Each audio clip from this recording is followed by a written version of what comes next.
So eto na nga po mga idol, Barangay Ginebra updates po tayo. Panibago at posibleng import nga po ng Barangay Ginebra. Ibinulgar na nga po ni Mr. Quinito Henson. Pero bago tayo magsimula, hihiling lamang po ako ng isang like bilang suporta na rin po sa ating YouTube channel. So narito na pinaka-latest update natin sa mga nag-aabang kay Justin Brownlee.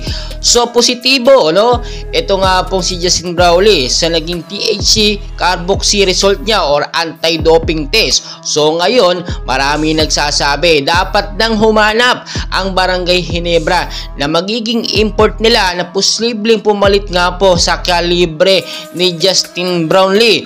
Meron din mga updates tayo nasagap na ito nga pong si JB ayon na rin po kay Al Francis Chua ay posible pang makapaglaro sa opening nga po ng PBA sa darating na November 5, 2023. Pero sa opening lamang po yun, restriction siya at may suspension siya na posibleng umabot ng 1 to 3 months or pinakamatagal na po yan, 2 taon ay kinakailangan talaga at no choice po itong si Coach Tim Con at ang Barangay Ginebra na dapat kumuha po ng kanilang import or posible prospect din na naturalized player.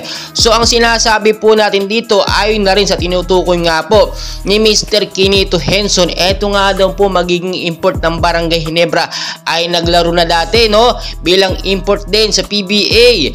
Ang tinutukoy niya po dito ay walang iba kundi nagsisimula sa letter B. So nakuha po natin yung hint at wala po siyang ibang tinutukoy dito kundi itong si Tony Bishop. Bakit po itong si Tony Bishop? Nakakatapat na nga po ng Ginebra sa finals ng Meralco. Itong si Tony Bishop, ang import po, high scoring machine siya nung that time at nakita naman natin, nakakatapat niya doon si JB. Pero siyempre, ang Justin Brownlee hindi niya po matapatan. Talagang kinain lang siya ni Justin Brownlee ni JB. Pero hindi natin maitatanggi na itong si Tony Bishop ay bagay na bagay, fit na fit po sa Barangay Ginebra.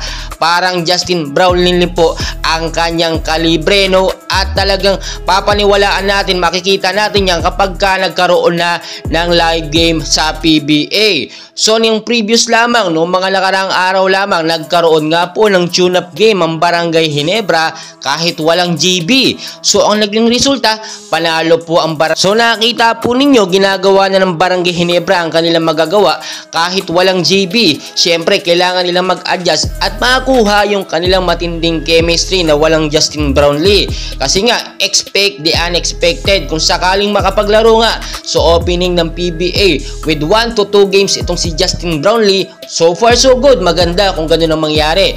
Pero kapag ka naging sobrang stricto at hindi talaga pinayagan na makapaglaro itong si JB dahil sa kanyang suspension, ay posibleng kuhanin itong si Tony Bishop nga na ating tinutukoy. Pero as of now ay talagang pinag-uusapan pa yan ng Barangay Ginebra ni Al Francis Chua at ni Coach Tim Con. Pero para sa atin, fit na fit talaga itong si Tony Bishop at talagang magaling both defense and offense po yan. So nakakalungkot man na hindi po natin mapapanood posible itong si JB dahil sa kanyang restriction ay nagtagumpay ngayon ng China sa kanilang balak na maban or masuspinde sa FIBA at sa PBA itong si Justin. So ang pinaka-inaabangan nga po natin ngayon ay ilabas na ng ITA ang final result nga po nitong si Justin Brownlee. Alam naman natin positive yan, pero ang hinihintay po natin yung suspension niya po, yung sanction ni JB, kung gaano nga ba katagal, kasi marami po naghihintay